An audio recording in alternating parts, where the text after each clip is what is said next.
أعوذ بالله من الشيطان الرجيم. بسم الله الرحمن الرحيم. السلام عليكم ورحمة الله وبركاته. إن الحمد لله نحمده ونستعينه ونستغفره ونعوذ بالله من شرور أنفسنا من سيئات أعمالنا. من يهده الله فلا مضل له ومن يضلل فلا هادي له. أشهد أن لا إله إلا الله وحده لا شريك له وأشهد أن محمدا عبده ورسوله. يا أيها الذين آمنوا اتقوا الله حق تقاته ولا تموتن إلا وأنتم مسلمون. يا أيها الناس اتقوا ربكم الذي خلقكم من نفس واحدة وخلق منها زوجها وبث منهما رجالا كثيرا ونساء واتقوا الله الذي تساءلون به والأرحام إن الله كان عليكم رقيبا. يا أيها الذين آمنوا اتقوا الله وقولوا قولا سديدا يصلح لكم أعمالكم ويغفر لكم ذنوبكم ومن يطع الله ورسوله فقد فاز فوزا عظيما. أما بعد فإن أصدق الحديث كتاب الله وخير الهدي هدي محمد صلى الله عليه وسلم وشر الأمور محدثاتها وكل محدثة بدعة وكل بدعة ضلالة وكل ضلالة في النار. Allahumma inna nas'aluka ilman nafi'a.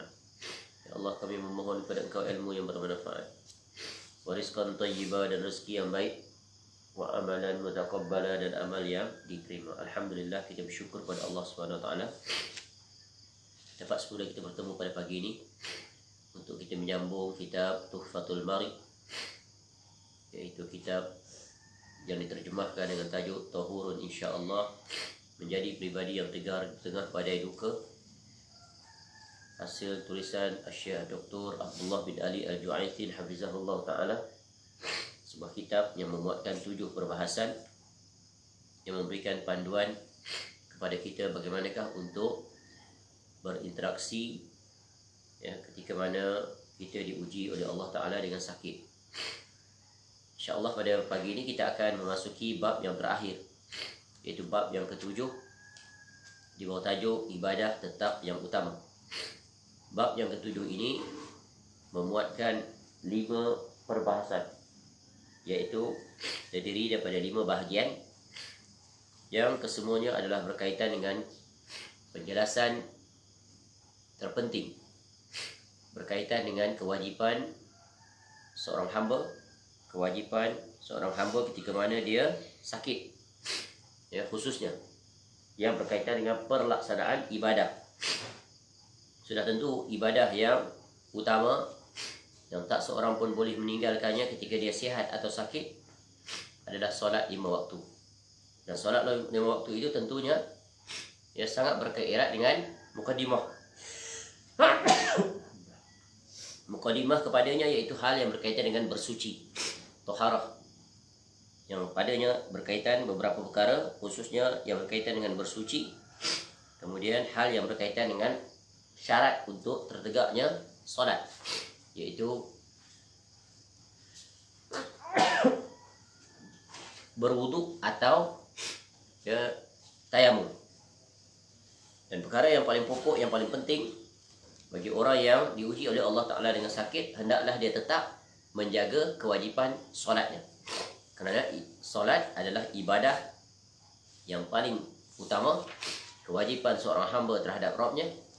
Dan solat adalah sebagaimana yang telah kita sebut, dia adalah ibadah yang pertama kali Allah Ta'ala nanti akan tanya kepada setiap hamba-hambanya. Baik. Dan perincian tentang hal yang berkaitan dengan ibadah, tentang keutamaan solat, kewajipan solat, hukum-hukumnya, itu semuanya diperbahaskan di dalam kitab fiqh, kitab fiqh. Maka dimulai dengan awal bab, iaitu fiqhul ibadah. Fiqh ibadah, di situ diterangkan sangat terperinci dari awal sampailah perkara yang berkaitan dengan solat.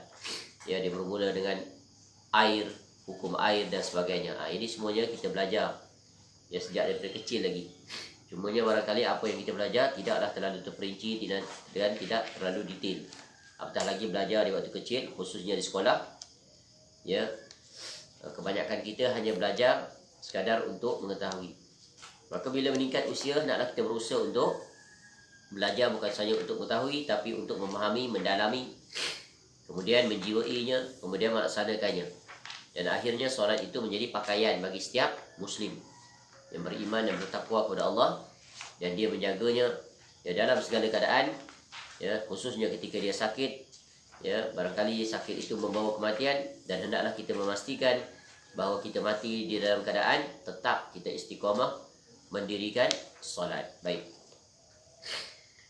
Jadi dalam bab ini, ya bahagian yang pertama, bab yang ketujuh, Syekh Hafizahullah Ta'ala memulakan dengan tajuk, iaitu hal-hal yang berkaitan dengan bersuci dan solat bagi orang sakit. Ya, hal-hal yang berkaitan dengan bersuci dan solat bagi orang sakit. Ini di antara masalah yang utama yang dihadapi oleh orang yang sakit. Sehingga ada di antara mereka yang memiliki kesalahfahaman sehingga mereka tidak mendirikan solat dengan alasan ya diri mereka kotor, pakaian mereka kotor, ya anggota tubuh badan mereka terbalut, maka tidak boleh untuk berwudu dan sebagainya. Maka di dalam bab yang ketujuh dijelaskan secara ringkas beberapa pokok-pokok penting, panduan ataupun kaedah-kaedah yang barang siapa berjalan dengannya maka dia akan tetap berjaya untuk istiqamah mendirikan ibadah. Ya, ibadah yang dimaksudkan di sini adalah tentu sebagaimana yang telah kita sebut, yaitu tentang kewajipan mendirikan solat. Sebab itu seorang Muslim ya hendaklah dia menjaga dirinya, ya mendidik anak-anaknya agar jangan sekali-kali ya mengabaikan hal yang berkaitan dengan kewajipan mendirikan solat. Sebab itulah Islam mengajar kepada kita agar mendidik anak-anak ya sejak daripada umur 7 tahun agar mereka sudah mula belajar solat. Ya, belajar dengan mengikut ya kedua orang tuanya mendirikan solat. Ya, kemudian dibawa dia ke masjid kalau anak itu adalah anak lelaki. Dan bila dia tiba umur 10 tahun, maka jika dia tidak solat, maka boleh dipukul sebagai hukuman, denda. Ya, bermakna sejak 7 tahun lagi anak-anak itu telah solat. Maka jangan diabaikan perkara ini kerana dia adalah perintah dan sunnah Nabi SAW kepada umatnya. Sebab itu solat ini mesti dibiasakan sejak daripada kecil. Sebab kalau solat itu hendak dibiasakan setelah besar, maka dia terlalu sulit. Sebab solat itu sendiri ya sifatnya adalah sangat berat. Ya, sehingga ramai sekali orang yang tidak mendirikan solat. Tapi ibadah-ibadah lain dia lebih ringan daripada solat. Puasa, walaupun dia tidak makan, minum ya di siang hari, ya orang yang tidak solat pun masih mampu melakukannya. Tapi belum tentu orang yang berpuasa itu mampu untuk melakukan solat. Itu kenyataan. Begitu juga ibadah yang lain. Ya, sebab itu Allah Ta'ala sifatkan ya, solat itu dia adalah satu perkara yang berat. Dia berat. Ya, kenapa? Solat itu berkaitan dengan sejauh mana benarnya hubungan seseorang itu ya kepada Allah Subhanahu wa Ta'ala.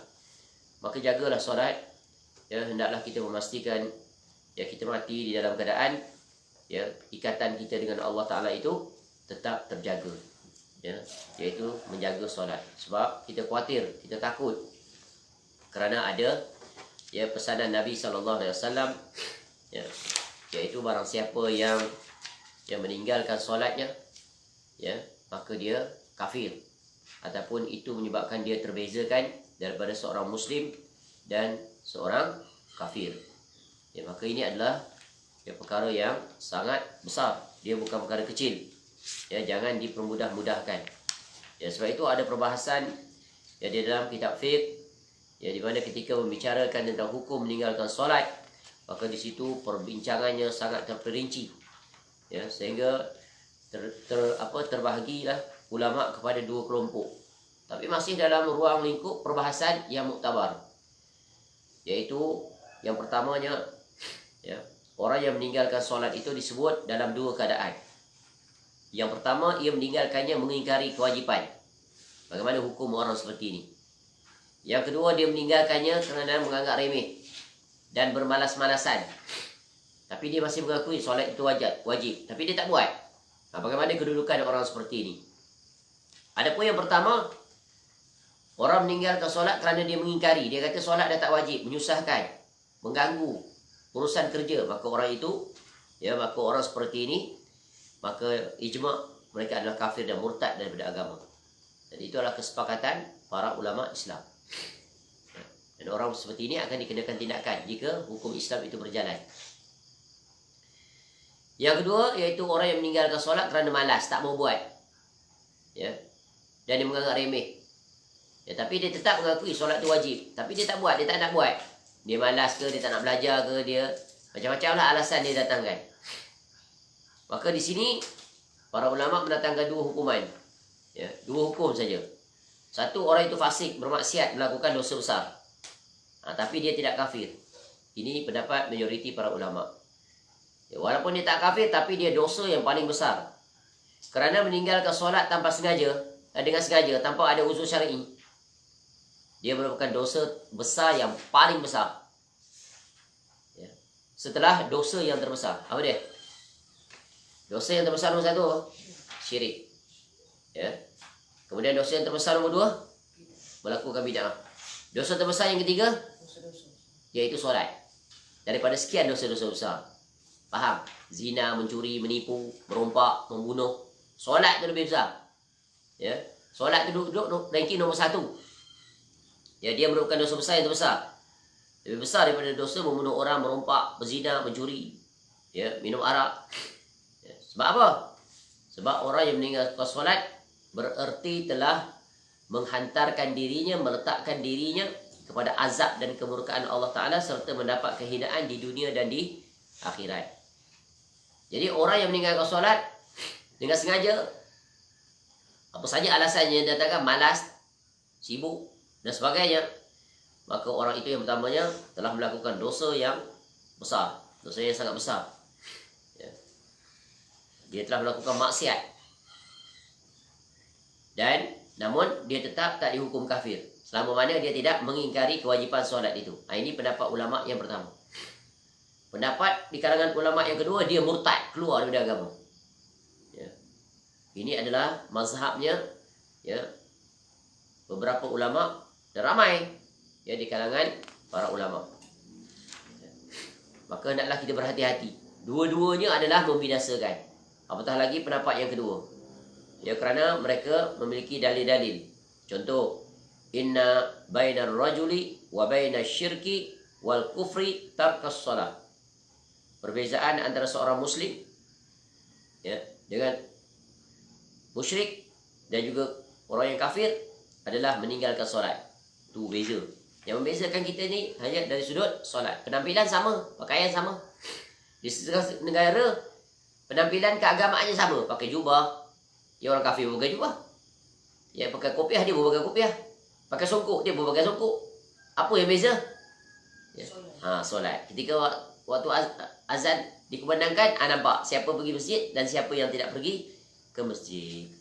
Jadi perbahasan ni hendaklah kita sentiasa mengingatkan diri kita dan juga anak-anak kita khususnya supaya jaga solat. Sehingga dalam hadis yang lain disebutkan, man tarakas salah muta'ammidan faqad kafara jihara. Orang siapa yang meninggalkan solat dengan sengaja, maka ia kafir secara terang-terangan. Tapi hadis ni adalah hadis dhaif. Tapi ada hadis sahih yang lain. Cuma di sini diletakkan sebagai penguat saja. Tapi ini hadis dhaif. Tapi hadis sahih tadi, perjanjian kita dengan Allah, perjanjian antara kita dengan mereka adalah solat. Barang siapa yang meninggalkannya, maka ia telah kafir. Ini adalah hadis sahih, riwayat Tirmizi. Baik, kita tidak perlu masuk ke perbincangan itu. Cuma sekadar sedikit mukadimah penting. Baik, sekarang kita lihat apa kata Syekh Hafizahullah Ta'ala. Yaitu di bawah tajuk berkaitan bersuci dan solat bagi orang sakit. Ini adalah hal yang berkaitan khusus perbahasan ibadah. Saudaraku, pada bahagian ini aku akan sampaikan beberapa hukum terkait tata cara bersuci dan solat bagi orang yang sakit. Perkara ini, kesimpulan ini aku ambil daripada tulisan Syekh Muhammad bin Shalih Al-Utsaimin rahimahullah. Jadi pengarang kita ini adalah daripada ya, negara Arab Saudi. Ya, dan ulama yang dijadikan rujukan oleh beliau hafizahullah taala adalah Syekh Muhammad bin Shalih Al-Utsaimin rahimahullah, seorang ulama besar di zaman kita, seorang faqih, alim, al-allamah, ya, yang banyak menulis kitab-kitab atau ditulis oleh murid-muridnya.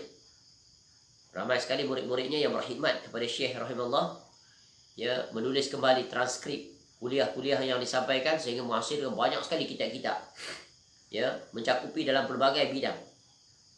Ya, Syekh Muhammad Shalih Al-Utsaimin rahimahullah ni seorang ulama yang, ya, alim sekali. Bermanfaat sekali kitab-kitabnya. Ya, beliau dikenali seorang yang sangat faqih, alim faqih. Ya, banyak kitab-kitab fikihnya, khususnya, ya, kitab, ya, di sisi mazhab Hambali. Yang mensyarahkan kitab-kitab itu hingga 20 jilid. Begitu juga ya, di dalam tafsir, ya, ditulis kembali tafsirnya, yaitu tafsir Al-Utsaimin, berpuluh jilid. Begitu juga, ya, syarah beliau rahimahullah terhadap hadis-hadis Nabi SAW, ya, terhadap Sahih Muslim, Sahih Bukhari, ya, juga berjilid-jilid. Ya, kemudian syarah beliau terhadap Riyadhus Shalihin, Arba'in An-Nawawiyah, dan khususnya dalam, ya, akidah banyak sekali. Khususnya kitab-kitab Syekh Muhammad bin Abdul Wahab rahimahullah banyak disyarahkan, kemudian ditulis kitab-kitab. Dan di antara kitab akidahnya yang bagus, ya, yang dipelajari adalah tentang Tauhid Asma' wa Sifat, yaitu Qawaidul Muthla. Dan banyak kitab-kitab ini telah diterjemahkan, ya, tapi dalam bahasa Indonesia, dan kualitinya bagus. Maka hendaklah kita juga berusaha untuk memiliki kitab-kitab Syekh, ya, Muhammad bin Shalih Al-Utsaimin rahimahullah di dalam maktabah rumah kita, kerana besar sekali faedahnya. Kerana tulisan-tulisannya bahasa yang mudah untuk kita fahami. Ya. Jadi memilikilah kitab-kitab itu. InsyaAllah kita akan mendapat banyaknya faedah-faedah ilmu yang sangat berguna dan bermanfaat. Baik. Jadi Syekh Hafizahullah Ta'ala yang mengambil, ya, ilmu ini untuk dipaparkan di dalam kitabnya daripada apa yang dibahas, ditulis oleh Syekh Muhammad bin Shalih bin Al-Utsaimin rahimahullah. Baik. Berikut ini kata Syekh Hafizahullah Ta'ala penjelasan tentang hukum bersuci dan solat yang tetap diwajibkan bagi orang yang sedang sakit. Jadi ingat, ketika kita sihat, ya, kita taat kepada Allah. Ketika sakit, tetap taat. Demam sakit macam mana pun anak kita, ketika sampai waktu solat, kejutkan dia, bangunkan dia, ya, perintahkan dia untuk solat. Dan sudah tentu ini memerlukan ilmu yang perlu dan wajib kedua ibu bapa mendidiknya untuk mengajar. Ya, bagaimana solat ketika sakit, bagaimana untuk bersuci ketika sakit. Dan kitab ini memberikan faedah-faedah umum. Ya, panduan ringkas. Baik. Meskipun demikian, syariat Islam memberikan beberapa pengecualian kepadanya. Ini menjadi bukti bahawa Allah mengutus Nabi-Nya Muhammad SAW dengan membawa ajaran yang memudahkan dan yang fleksibel. Jadi Islam, dia tahu, dia keadaan hamba-hambanya. Allah Ta'ala mengetahui keadaan hamba ketika dia sihat, ketika dia sakit. Ya, maka beribadah ketika sakit lebih luas, ya, kelonggaran yang diberikan. Ya, sebab itulah banyak ayat-ayat Quran, hadis. Begitu juga qawaid menjelaskan tentang bagaimana kita diberikan keluasan ketika kita sakit, sulit, ada masyaqqah. Dan Allah memerintahkan kita dalam beribadah, fattaqullaha mastata'tum. Ya, maka bertakwalah kepada Allah menurut, ya, kesanggupan engkau. Surah At-Tawabun ayat 16. Begitu juga dalam surah Al-Baqarah ayat 286. La yukallifullah, ya, la yukallifullahu nafsan illa wus'aha. Ya, Allah tidak membebani seseorang melainkan sesuai dengan kesanggupannya. Dan Allah sebut di dalam ayat Al-Quran, wa ma ja'ala 'alaikum fid dini min haraj, dan dia tidak menjadikan kesukaran untuk kamu dalam agama. Yuridullahu bikumul yusra wa la yuridu bikumul usra. Allah menghendaki kemudahan bagi kamu dan tidak menghendaki kesukaran bagi kamu. Al-Baqarah ayat 185. Jadi ini di antara contoh-contoh ayat yang menjelaskan agama itu dia mudah. Dipermudahkan bagi orang-orang yang berada dalam kesulitan. Sebab itu kata Nabi SAW, ya, idza amartukum bi amrin fa'tu minhu mastata'tum. Apabila aku diperintahkan kepada kamu, ya, untuk mengerjakan suatu perkara, ya, apabila aku perintahkan kamu untuk melakukan suatu perkara, maka laksanakanlah perintah itu semampu kamu. Ya. Sebab itu datang kaedah dalam fiqh, ya, yaitu al-masyaqqah tajlibut taisir. Ya, kesulitan itu mendatangkan kemudahan. Sebab itu Allah buka pintu-pintu yang luas sekali agar kita tetap dapat menunaikan kewajipan kita kepada Allah Subhanahu wa taala. Jadi apa alasan lagi? Baik. Jadi berdasarkan ayat-ayat ini dan juga hadis Nabi SAW serta kaedah-kaedah yang dirumuskan oleh para ulama fiqh, maka, ya, Islam memberikan keringanan dalam melaksanakan ibadah bagi sesiapa saja yang memiliki keuzuran, ya, sesuai dengan halangan, kesulitan kecil besar mereka terhadap, ya, situasi yang mereka hadapi. Namun ibadah itu tetap wajib dilakukan sesuai dengan keadaan mereka itu. Baik. Di sini Syekh Hafizahullah Ta'ala memulakan dengan cara bersuci bagi orang sakit. Ya, cara bersuci bagi orang sakit. Yang pertamanya, pada dasarnya, pada prinsipnya, orang yang sakit tetap wajib bersuci dengan air, baik ketika berwudu maupun ketika mandi junub. Nah, ini sebab itu nak memasuki perbahasan ini ketika sakit, maka ketika sehat telah mengilmuinya. Sebab itu kita wajib mempelajari, ya, fiqh ibadah.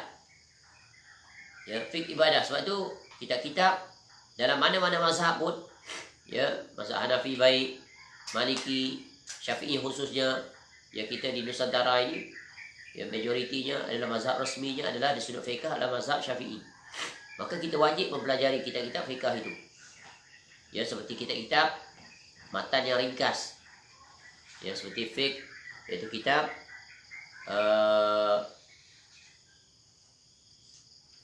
Matan Abi Suja umpamanya. Ya, belajar kita itu. Ya. Diringkaskan untuk asas untuk kita mempelajarinya. Dimulai diperkenalkan dengan air, jenis-jenis air. Ya, air daripada bumi, air daripada langit, macam-macam. Kemudian, ya, menjelaskan air ini air mutlak, ya, air mutanajis dan sebagainya. Kemudian diterangkan dalam jenis-jenis najis, sebab dia saling berkait erat. Ya, kalau najis jatuh ke dalam air, ya, bagaimana air itu masih boleh digunakan untuk kita bertaharah, ya, ya, dengan syarat berubah warna, berubah rasa, ya, dan berubah warna, berubah rasa, berubah dari sudut baunya dan sebagainya. Itu semuanya, ya, perkara-perkara yang telah berlalu sepatutnya kita kuasai, kita ketahui. Begitu juga bila tidak ada air, apa yang patut kita buat, atau air tidak cukup, atau air itu mendatangkan mudarat, maka ini prinsip-prinsip penting. Baik. Jadi pada dasarnya orang yang sakit tetap wajib bersuci dengan air, baik ketika berwudu maupun ketika mandi junub. Ketika dia berhadas besar, ketika dia berhadas kecil. Yang kedua, jika tidak mampu bersuci dengan air, ya, baik kerana tidak ada air atau khawatir sakitnya semakin parah, maka dia boleh bertayamum. Ini alternatif. Pokok prinsipnya air. Tapi kalau air itu tidak memungkinkan, ya, sama ada air itu kurang, tiada air, atau air itu mendatangkan mudarat, maka ada ganti dia, yaitu dengan bertayamum. Ya. Dan ramai orang yang tidak mengetahui bagaimana cara nak bertayamum. Ya, bahan apa yang nak dipakai. Ya. Masya Allah, sepanjang usia hidup dia tak pernah bertayamum. Padahal ada ketikanya dia perlu untuk bertayamum. Sehingga dia mendatangkan alasan, kenapa tak solat? Tak ada air. Ya, sebab tu saya tak solat. Padahal, ya, tayamum itu ada di sekitarnya. Masya Allah. Kemudian yang ketiga, cara bertayamum. Syekh langsung saja sebut. Cara bertayamum, iaitu menepukkan kedua telapak tangan ke tanah yang suci dengan sekali tepukan. Ya, sekali tepukan. Lalu mengusapkan ke semua muka, ke bahagian muka, kemudian kedua telapak tangan. Ini adalah, ya, cara yang dipaparkan ini adalah berdasarkan hadis Nabi SAW. Dan ia merupakan pegangan, ya, di sisi mazhab Hambali. Dan ini adalah caranya yang, ya, diambil daripada hadis Nabi SAW. Ya, daripada ya, hadis muttafaqun alaih, hadis sahih, ya, riwayat Bukhari dan Muslim, yaitu cara bertayamum, yaitu menepukkan kedua telapak tangan ke tanah yang suci sekali tepukan, lalu mengusapkannya ke semua bahagian muka, kemudian kedua telapak tangan. Ini belajar, ya. Tengok dulu besar. Tayamum, tepuk sekali. Ini maksudnya di sini tepuk sekali, ketuk sikit. Kalau ada pasir ke apa ke, sapu muka. Dah sekali macam tu. Kemudian yang kedua, sini. Buat begini. Dah selesai. Ini. Itulah tayamum dia. Ya. Kalau di sisi mazhab Syafi'i, 2 kali tepukan. Tepuk sekali, sapu muka. Tepuk tempat lain pula sekali. Ya, daripada ni sini depan sampai ke siku. Ya, sekali. Tu. Sekali saja, bukan 3 kali. Bukan 3 kali ulang, 3 kali tak. Ya, itu adalah simple caranya, ya. Jadi 2 cara. Kalau di sisi mazhab Syafi'i begitu. Sebab mereka berdalilkan dengan hadis. Walaupun dalam perbahasan para ulama mengatakan hadis itu adalah hadis yang dhaif. Adapun yang sampai ke pegangan tangan dengan muka tadi adalah hadis sahih riwayat Bukhari dan Muslim. Sebagaimana sabda Nabi SAW, ya, sesungguhnya cukuplah bagi engkau melakukan demikian. Lalu Nabi SAW pun menepuk kedua tangannya pada tanah, meniupnya dan mengusap wajah dan kedua telapak tangannya. Itu cara yang disebut dalam Sahih Bukhari dan Sahih Muslim. Baik, ini 2 perkara, 2 pilihan boleh buat sebab dia adalah muktabar di sisi mazhab. Baik. Yang ketiga, yang keempat, jika tidak mampu menyucikan diri sendiri, maka dia diwudukkan atau ditayamumkan oleh orang lain. Ni. Dia duduk di hospital, contoh. Tak boleh bangun dia, tak larat, tak kuat. Nak berjalan tak boleh, terbaring aja. Ya, itu menandakan dia tidak mampu. Maka hendaklah dia minta orang lain bantu dia, diwudukkan atau ditayamumkan. Ya, orang itu menepukkan telapak tangannya ke tanah yang suci lalu mengusapkannya ke semua bahagian muka orang yang sakit dan kedua telapak tangannya. Demikian juga jika yang sakit tidak dapat berwuduk, dia dapat diwudukkan oleh orang lain. Penting ni. Kalau di rumah tak ada masalah. Ya, anak kita boleh bantu, sesiapa sajalah. Tapi kalau di hospital, siapa nak tolong? Inilah peranannya jururawat dan doktor. Betul kan? Ini yang banyak tak berlaku di hospital ni. Sebab itu doktor dan jururawat memiliki kewajipan yang sangat besar nanti di negeri akhirat. Kenapa kamu tak bantu orang sakit? Dia nak solat tapi tak ada orang yang nak mewudukkan dia. Jadi rupa-rupanya, ya, tugas jururawat doktor juga adalah, dan juga pembantu-pembantu yang ada di hospital itu, memastikan setiap orang sakit itu mendirikan solat. Ini kan tugas kamu wajib, amar ma'ruf, nahi mungkar. 2 tu dijalankan oleh orang yang terlibat di hospital. Bukan hanya kerja dia untuk memberi ubat, menjaga makan, yang merawatnya agar dia sembuh, keluar daripada ward yang dia berada di situ. Baik, ini faham ni? Ya, khususnya bagi orang-orang yang terlibat di hospital. Tapi kenyataannya sulit untuk ditemukan perkara ini. Ya, sudah sewajarnya masuk dalam silibus pelajaran, ya, jururawat, doktor dan sebagainya. Ya, bagi yang Muslim, ini di antara tugas dia. Sebab ini wajib masuk dalam tugas amar ma'ruf nahi mungkar. Ya, amar ma'ruf iaitu mengajak dia untuk mendirikan ketaatan kepada Allah. Mungkar menegur dia jika dia tidak melakukan solat. Ajar dia kalau dia tak pandai, ingatkan dia. Ya, kalau dia tidak ingin melakukannya, ya, maka kita telah terlepas kewajipan. Dan ada pesakit-pesakit itu mereka menjaga solat. Ya, tapi bagaimana dia nak mendirikan solat? Ya, dia pun tak boleh bangun. Nak berwuduk pun tak boleh, nak bertayamum pun tak boleh, barangkali tangannya, ya, berbalut, terikat bagai-bagai. Jadi tugas, ya, orang-orang yang berkewajipan di hospital itulah yang membantu mereka. Ini adalah perkara yang sangat besar, yang banyak terabaikan. Ya, maka betapa besarnya faedah yang akan didapati oleh para petugas di hospital itu bila dia menegakkan perkara ini. Ya, maka hendaklah dia membantu orang-orang yang sakit yang tidak mampu tadi untuk ditayamumkan pesakit itu atau diwudukkan dia. 2 perkara ini. Ya. Jadi sudah tentu jururawat, doktor dan juga sesiapa saja yang bekerja di hospital itu perlu memiliki ilmu. Maka betapa perlunya dibuat buku panduan. Ya. Kalau di setengah-setengah hospital private yang Islamik ini dah memang ada dah. Ya. Apatah lagi sekarang ada hospital yang guna pakai sistem pengurusan syariah. Ya. Memastikan hospitalnya adalah comply dengan syariah requirement. Sehingga mereka adakan, ya, ada pegawai agama, ustaz atau ustazah. Ya, di samping doktor dan jururawat, tugasnya adalah iaitu pergi ke setiap kamar bilik sakit-sakit. Ya, dan di setiap bilik itu sendiri dah disediakan kit ibadah dia bagi. Dalam tu macam-macam ada. Ya. Dalam tu ada debu tayamum, dia dah siap dah. Ya, sebenarnya debu tu boleh saja di mana-mana. Tu. Kemudian disertakan buku panduan untuk orang sakit, bagaimana dia nak beribadah. Ya. Lengkap semua sekali. Maklumat-maklumat, buku agar bersabar ketika sakit, semua buku-buku kecil. Kemudian nanti pada waktu tertentu datanglah ustaz atau ustazah itu akan mengingatkan dia. Yang memberi sedikit tausiah motivasi, dia memberikan peringatan pada dia tentang waktu solat, kewajipan mendirikan solat ketika sakit. Ya, tu bagus. Ada. Dah memang pun dah ada sekarang. Ya. Dan saya memiliki pengalaman tentang itu, iaitu ketika membantu, ya, beberapa hospital untuk melaksanakan sistem pengurusan syariah. Ya, kerana di dalam sistem pengurusan syariah itu, ini di antara perkara yang hendaklah ditekankan. Masya Allah, ini adalah satu perkembangan yang baik. Tapi, ya, belum meluas, ya, pelaksanaannya. Apatah lagi di hospital-hospital kerajaan yang banyak bertebaran di seluruh negara, maka lebih aula mereka menerapkan perkara ini.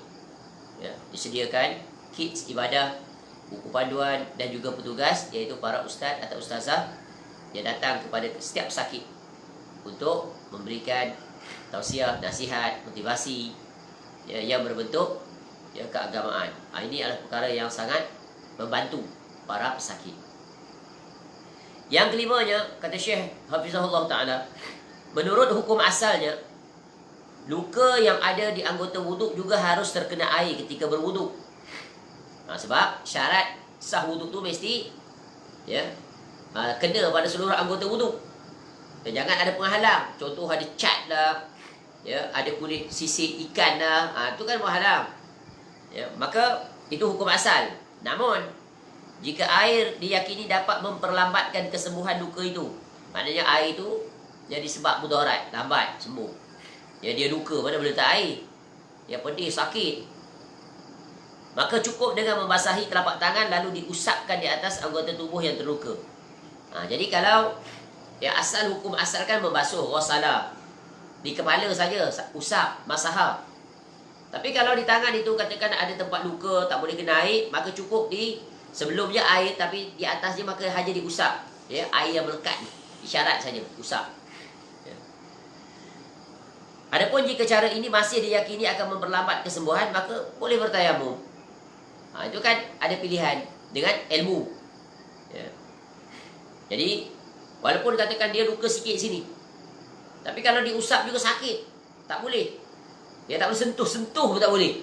Maka ketika itu tayamum. Walaupun anggota yang terdedah untuk berwuduk tu luas, ya, boleh disapu, tapi sebabkan ada halangan tadi, masyakkah, maka tayamum sudah. Ya. Apatah lagi contoh macam orang patah, dibalut habis semua ni. Ketika itu, ya, diusap atasnya. Ya, diusap di atas balutan itu, bandage. Boleh faham? Yang keenam, jika salah satu anggota tubuh yang ada dibalut atau digips, maka cukup dengan mengusapkan air di atasnya sebagai ganti membasuh anggota tubuh tersebut dengan air. Jangan pula pergi ambil air, dia bawa sini sapu atas ni. Lembab dia akhirnya mendatangkan lagi mudarat. Ya, air itu dalam tu akhirnya dia akan menjadi apa air kalau letak dalam ni? Dia panggil apa? Dia jadi kembang dan sebagainya. Akhirnya air itu akan berbau dan sebagainya. Ya, sebab dia lembab. Boleh menghasilkan kulat dan sebagainya. Ya. Itu fungus dipanggil. Baik. Jadi cuma mengusap. Pada keadaan seperti ini tidak boleh bertayamum kerana bahagian terluka itu masih mungkin diusap dengan air sebagai pengganti basahan. Kalau dia boleh usap, tak boleh tayamum. Itu kata Syekh Saleh Al-Utsaimin rahimahullah. Kalau maksudnya tempat kita balut tadi boleh diusap, tak datang mudarat, maka usaplah. Tapi kalau tidak, maka bertayamum. 7. Boleh bertayamum dengan debu yang menempel pada dinding atau tempat lainnya selama mana tempat tersebut suci. Apabila dinding tersebut terbuat daripada bahan selain daripada tanah seperti marmar, maka tidak boleh bertayamum dengannya, kecuali jika benar-benar terdapat debu-debu yang menempel di atasnya. Itu debu. Jadi dia, orang kita faham tanah tu memang tanah sebiji atas tanah tu. Tak. Apa-apa saja debu yang lekat di dinding. Macam contoh kita naik pesawat. Di pesawat tu ada debu walaupun kita tak nampak. Cuba kita ketuk-ketuk pagi-pagi hari. Ya, tilam kita ke, ya, atau bantal di pagi hari. Bila kita ketuk saja, ya, nanti kalau cahaya masuk menerusi tingkat rumah kita, kita akan nampak debu berterbangan halus-halus. Itulah dia debu. Ya. Baik. Jadi boleh bertayamum. Jadi kalau kita naik flight, sama ada kita tepuknya di tempat kaki kita tu ke depan, di bawah seat itu, ataupun di seat yang depan tu. Ya. Orang kita faham, mesti tanah berdebu bila sapu macam bedak. Bukan. Ya. Itu kan mewujudkan kesulitan, kepayahan. Ya, sehingga ada orang dia bawa debu bersama dia ke sana kemari. Padahal tak, debu tu di mana-mana pun ada. Ya, di atas tanah, ya, di dinding, ya, dan sebagainya. Baik. Yang ke-8, jika tidak mungkin bertayamum dari tanah atau dinding atau bangunan lainnya yang memiliki debu, maka boleh dilakukan dengan cara meletakkan tanah di satu tempat atau sapu tangan lalu bertayamum dengannya. Ni. Ya, kalau tak ada tanah, ya, kalau tak ada debu, ya, maka boleh juga bawa tanah tadi tu, debu-debu tanah yang kita bawa boleh. Ya, tapi jangan menyusahkan. Yang ke-9, boleh mengerjakan beberapa solat dengan satu tayamum selama mana seorang masih dalam keadaan suci dari hadas. Ya, boleh. Yang ke-10, bersuci. Ini adalah bab bersuci. Bersuci anggota tubuh badan daripada berbagai najis tetap diwajibkan sebelum mengerjakan solat. Ini hukum asal. Ya, sebab syarat untuk kita solat bersih, ya, tubuh badan, pakaian dan tempat untuk kita beribadah. 3 benda ni. Ya, tetapi, ya, jika tidak mampu, maka solat tetap wajib dikerjakan walaupun masih terdapat najis di badan. Pada keadaan ini solat tetap sah dan tidak wajib diulang. Tu. Sebab tadi kaedah, ya, bertakwalah kamu pada Allah, iaitu semampu kamu. Ya, fattaqullaha mastata'tum. Sebab masyaqqah, ada kesulitan. Sebab tu agama ni dia memudahkan sampai tahap itu sekali. Agar kita jaga ibadah tu jangan ditinggalkan. Tunjukkan besar di solat ni. Sampai banyaknya kelonggaran yang paling banyak sekali dalam solat. Ya. Daripada taharah, ya, daripada solat itu sendiri, daripada berwuduk, bertayamum, solat itu sendiri, ya, tata caranya dan sebagainya, sehingga boleh digabungkan, dijamak dan sebagainya. Ya, dengan satu tujuan, iaitu tetap didirikan. Ketika sihat, ketika sakit, tak ada alasan. Ketika sibuk, ketika senang, ya, ketika berada di darat, di laut, di bawah dasar laut, di udara, tetap, ya, di angkasa raya, tetap wajib dirikan solat. Ya, contoh pergi ke angkasa raya, duduk dekat stesen satelit bagai-bagai tu. Ya. Solat atas tu. Kiblatnya mana? Di bawah. Ya, tetap. Ya. Maka itulah dia betapa besarnya, ya, solat yang banyak diabaikan oleh, ya, manusia. Jadi yang ke-11, ya, pakaian yang dikenakan untuk solat juga harus suci dari najis. Pastikan. Namun jika tidak memungkinkan, maka boleh solat mengenakan pakaian yang masih bernajis dan solatnya sah serta tidak perlu diulang. Dan itu yang dia ada. Pakaian itu je dia ada. Ya. Apatah lagi dia pula terkena penyakit yang sentiasa mengeluarkan najis. Contoh kan, ada orang yang kencing tak berhenti sehingga dia letakkan pundi kencing di sebelah dia. Maka ketika itu dia tetap solat, tetap dia berwuduk. Ya. Setelah dia berwuduk, dia solat walaupun dah batal wuduk dia. Itu adalah perkara-perkara yang extreme case, yang mana dah di luar kawalan dia. Ya. Baik. Jadi solatnya tak perlu diulang sebab dia lakukan, itulah keadaannya. Kemudian alas tempat solat harus suci. Macam sejadah ataupun kita solat di atas katil terbaring, tempat itu juga harus suci. Sebab 3 benda tadi. Pakaian kita, badan kita dan tempat, semuanya. Ya, dalam keadaan biasa wajib suci, bersih daripada segala najis. Ya. Jadi di sini alas tempat solat harus suci. Ya, jika ya alas tempat solat itu terdapat najis, maka wajib disucikan terlebih dahulu atau diganti. Ini hukum asal. Namun jika tidak memungkinkan, maka dibolehkan dia solat di atas alas yang ada dan solatnya sah serta tidak perlu diulangi. Ya. Ini darurat istilahnya. Jadi kalau kita faham kaedah ini, maka pasti akan mendirikan solat. Dan banyak orang datang ke alasan ni lah, kotorlah baju dia bernajis lah dan sebagainya. Ya. Tapi perkara pertama, kalau dia mampu, maka naklah dia hilangkan seluruh najis itu. Ya, dari si pakaiannya, badannya dan juga tempatnya.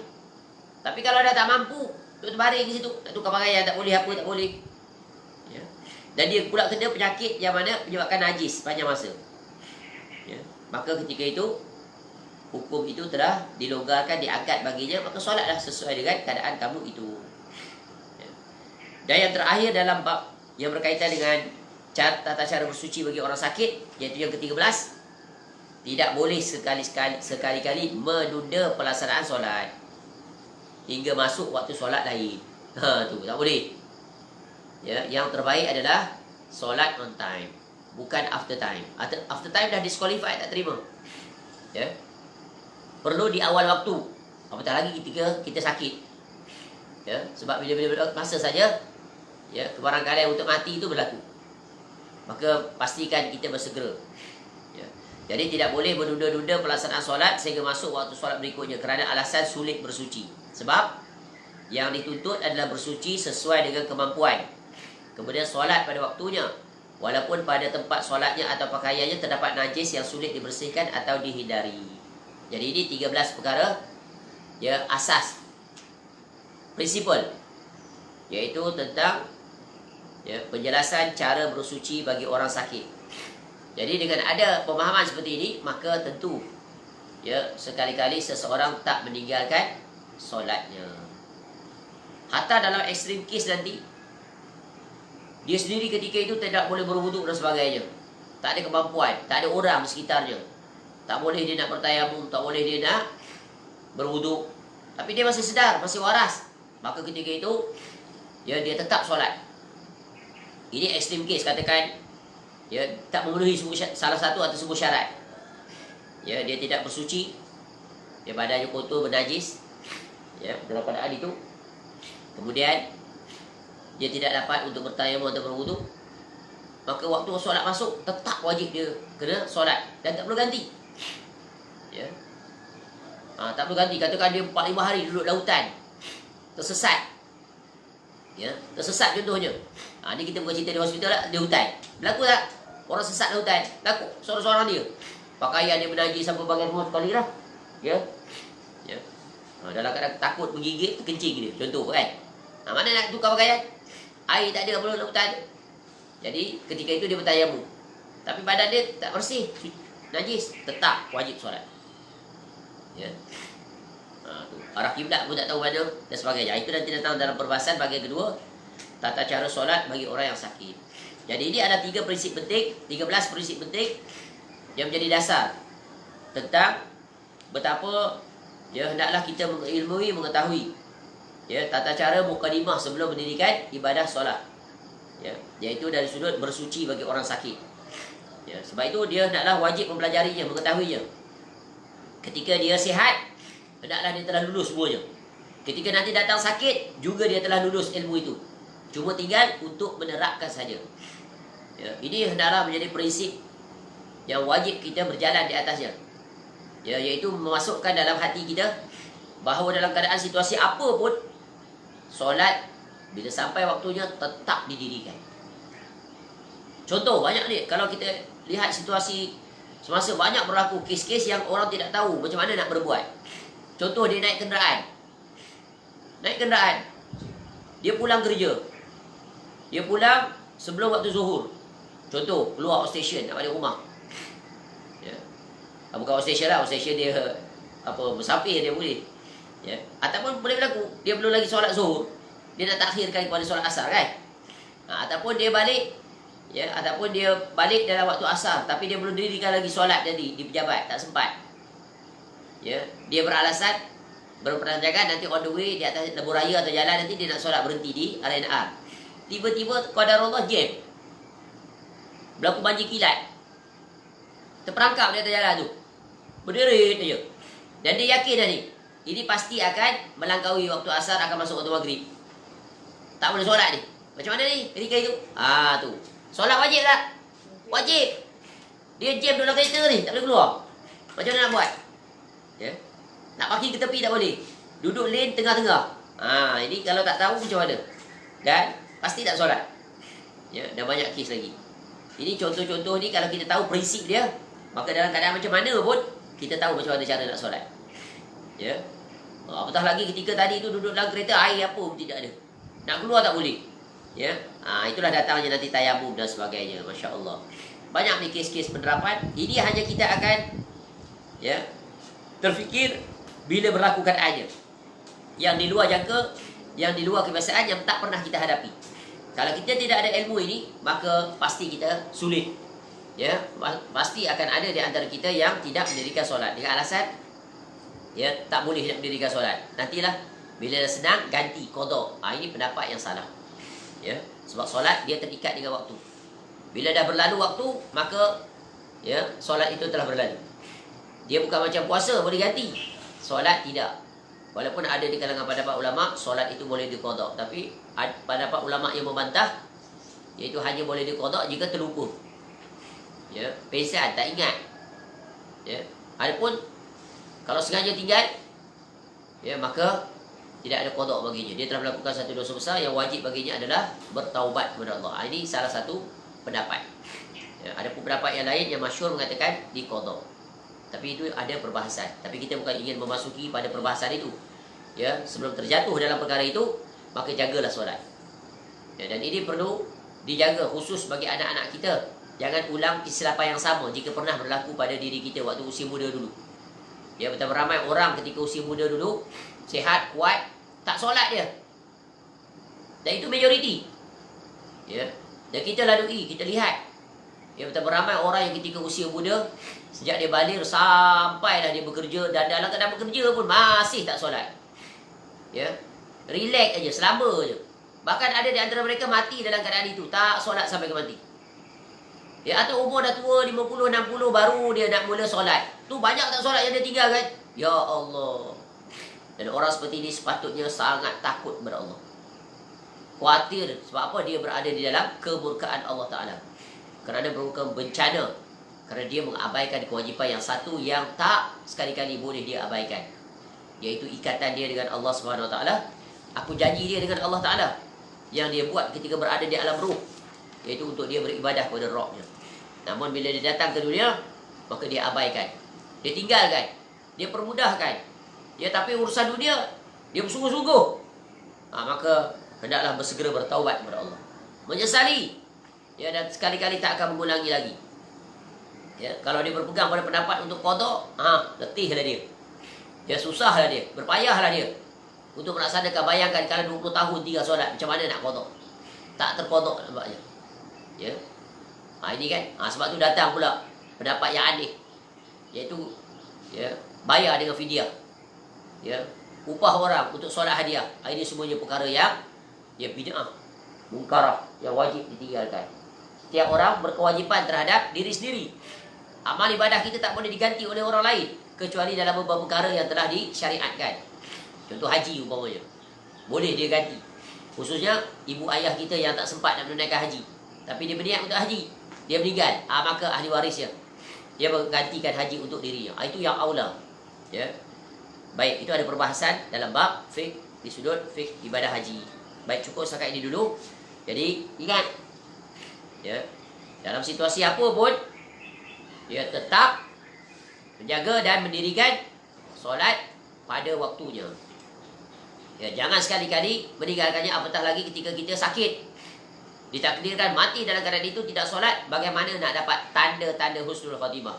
Terang dan jelas. Itu su'ul khatimah. Sebab apa? Dia memutuskan hubungan dia dengan Allah. Allah uji dia sikit dengan sakit, tak solat dah. Masya Allah. Wal iyazbillah, semoga Allah menjauhkan kita. Sebab itu kena doa. Ya Rabbi ja'alni muqimas salah wa min zurriyyati wa taqabbal du'a. Ya. Rabbi, ya Allah, jadikan diriku, ahli keluargaku itu menjaga solat. Sebagaimana doa Nabi Ibrahim alaihissalam. Jadikanlah kami ini orang yang sentiasa tetap menjaga solat dimanapun kami berada.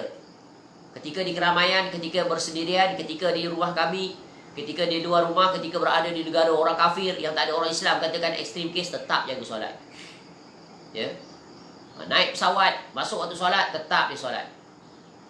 Landed saja turun sampai ke airport luar negara, katakan sampai airport Tokyo ke, ya, airport dekat Amsterdam ke, airport dekat Heathrow London ke, Frankfurt ke, masuk waktu solat, dia dah well prepared. Sekarang lagi senang, dia boleh check dah dalam handphone. Dulu mana nak senang, letih nak tahu macam mana. Dia bahkan tak tahu, pakai solat aja contoh, tetap dia solat. Landed mana dia arah kiblat, dia waktu subuh ke tak, sebab lawan waktu. Bayangkan daripada Malaysia pergi cross, ya, sampai Arab Saudi, dia dah undur waktu pula. Nanti cross pergi ke Amerika pula, waktu berjalan pula. Ya, kadang-kadang tu satu hari tu siang aja perjalanan. Mana siang malam-malam. Nampak tak? Jadi kena tahu sekarang. Ya, kalau setengah pesawat bagus, dia bagi tahu waktu solat. Itu kalau pesawat orang Islam dah. Ya, kalau pesawat orang kafir mana nak ada. Kita sendiri yang kena tengok international, dia meridian time. Tengok international time. Dah kalkulit dah. Kalau kapal terbang ni berada pada zon, contohnya merentasi lalu di atas, ya, negara India, di waktu ni dah masuk dah, waktu Zuhur. Jangan lagi pergi sana, sekejap lagi tengok pula. Sebab waktu tu dia boleh jadi pendek satu hari, ke depan satu hari. Dia pergi balik waktu lain, balik waktu lain. Kita tahu dah calculation dia. Oh, ini bukan senang. Kalau kita tak tahu, kita tanya pramugari atau pramugara. Tanya local time at this place. Kalau international flight, biasa dia ada peta dia tunjuk. Betul kan? Macam contoh kita nak pergi umrah, haji, itu tak ada masalah lah. Kita pergi Turki umpamanya. Dia flight dia tulis waktu dia. Bagus. Dia waktu subuh lah. Ada 1 hour and 30 minutes to Fajar. Kita tahu dah. Ya, jadi dia sampai waktu tu, kita pun boleh solat. Mudah dah pesawat. Tapi bukan semua pesawat ada. Kalau pesawat tak ada, kita dah ada siap dah. Dalam handphone kita, time tu, kita dah letak dah, locate.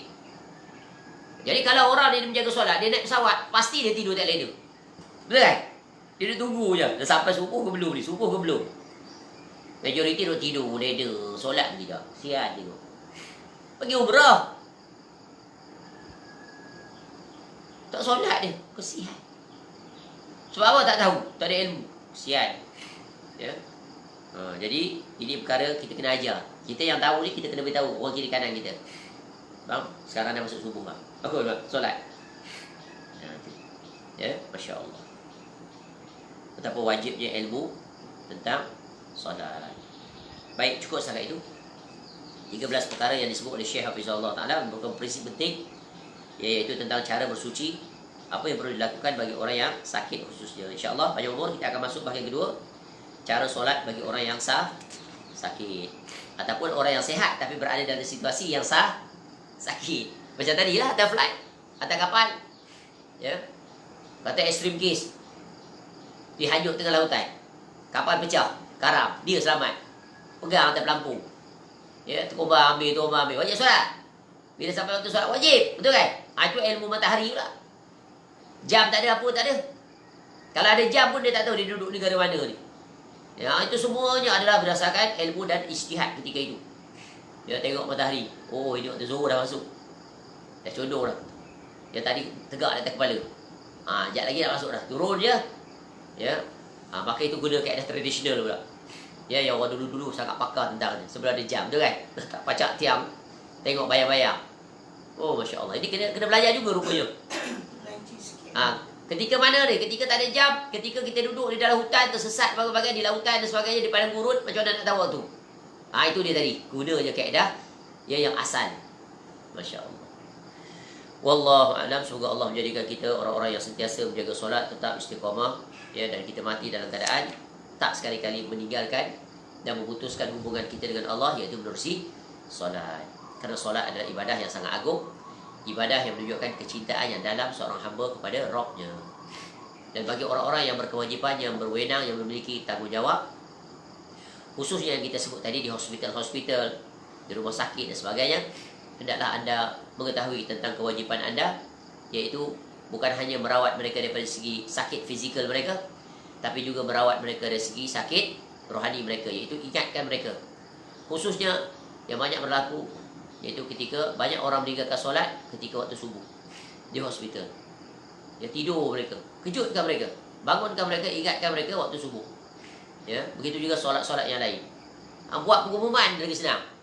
Macam pramugari ataupun pramugara buat pengumuman kita naik pesawat, betul kan? Tu. Tight your pakai safety belt dan sebagainya. Boleh ingat tu urusan dunia, bukan sungguh lagi dia.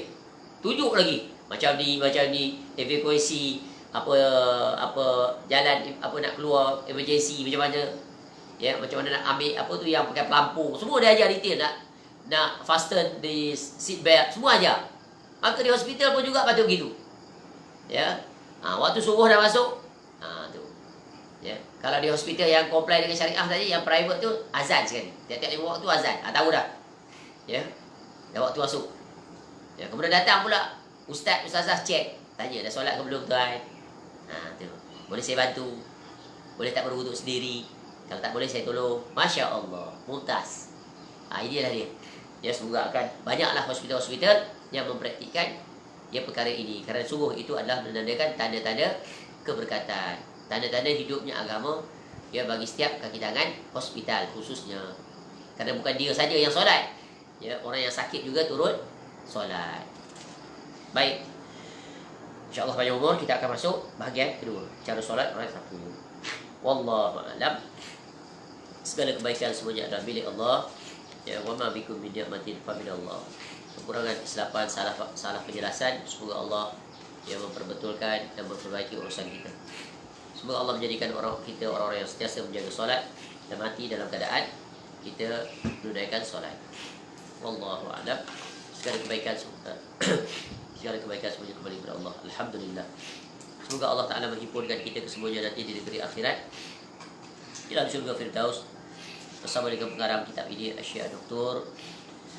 Abdullah bin Ali Al-Ju'aisin hafizahullah Ta'ala, dapat bersama kita kesemuanya nanti dengan Nabi sallallahu alaihi wasallam dan para sahabat radhiyallahu anhum, ma'al ladzina an'amta 'alaihim minan nabiyyin was-siddiqin wasyuhada'i was-salihin wa hasuna ulaika rafiqa.